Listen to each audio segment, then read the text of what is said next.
आपके पुराने साथी कैलाश गहलोत ने केजरीवाल को आईना दिखाया। कैलाश गहलोत का कहना है कि सीएजी रिपोर्ट ने अरविंद केजरीवाल की आम आदमी पार्टी के काले कारनामों को उजागर करने का काम किया। केजरीवाल ने दिल्ली की जनता को क्यों लूटा, इसका जवाब उन्हें देना चाहिए।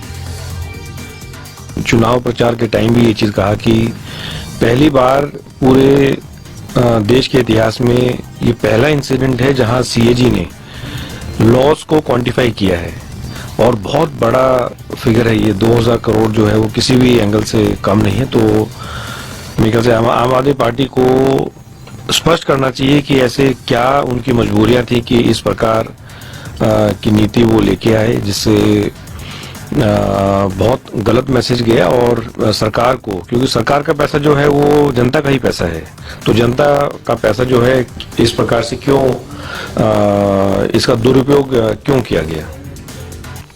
दिल्ली विधानसभा सत्र से आप विधायकों के निलंबन, सीएजी रिपोर्ट और अब केजरीवाल की राज्यसभा में एंट्री पर सियासी तनातनी मची हुई है। आप नेता संजीव झा की माने तो बीजेपी ने आपके विधायकों को निलंबित कर तानाशाही का परिचय दिया। हालांकि सीएजी रिपोर्ट को लेकर उन्होंने चुप्पी साध ली। सदन हो, ये स्पीकर हो या हम विधायक हों, हम सब बाबा साहब और बाबा साहब के संविधान की व्यवस्था के कारण हैं।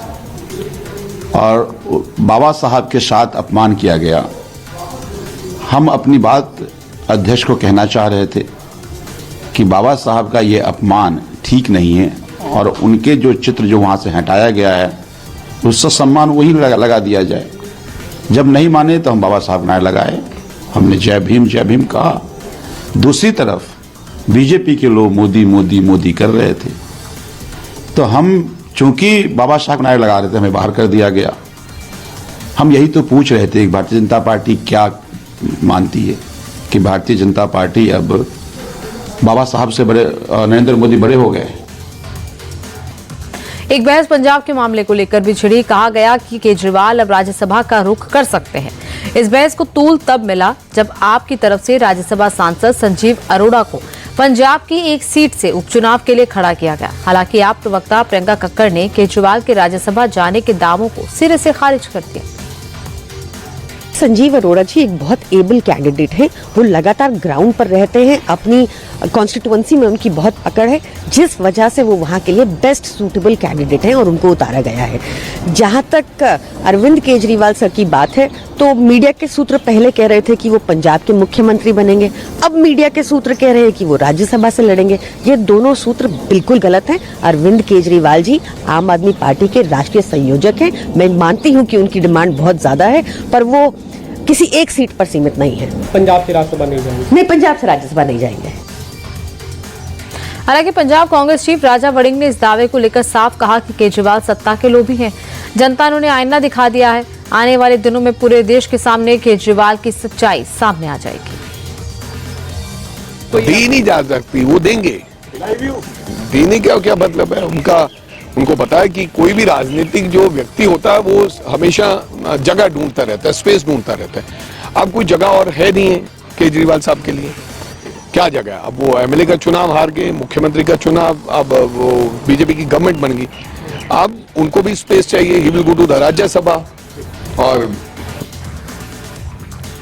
वहीं बीजेपी नेता प्रवीण खंडेलवाल ने केजरीवाल को एक नसीहत दी। उन्होंने कहा केजरीवाल को फिलहाल कुछ दिन संयम से काम लेने की जरूरत है।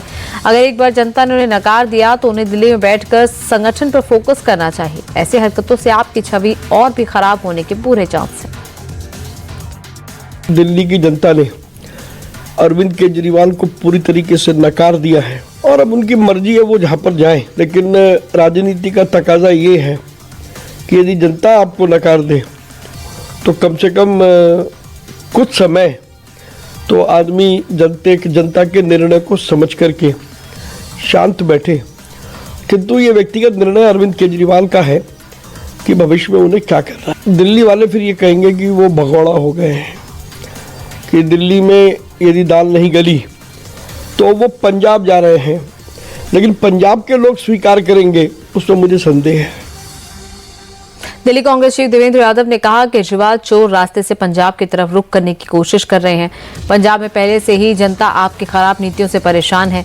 ऐसे में केजरीवाल को पंजाब की तरफ जाने का ख्वाब सपने में भी नहीं सोचना चाहिए, वरना जनता अब ऐसा हर्ष करेगी कि कहीं पूरी पार्टी खत्म न हो जाए। देखिए, मैं सिर्फ यही कहना चाहता हूं कि राह आसान नहीं है।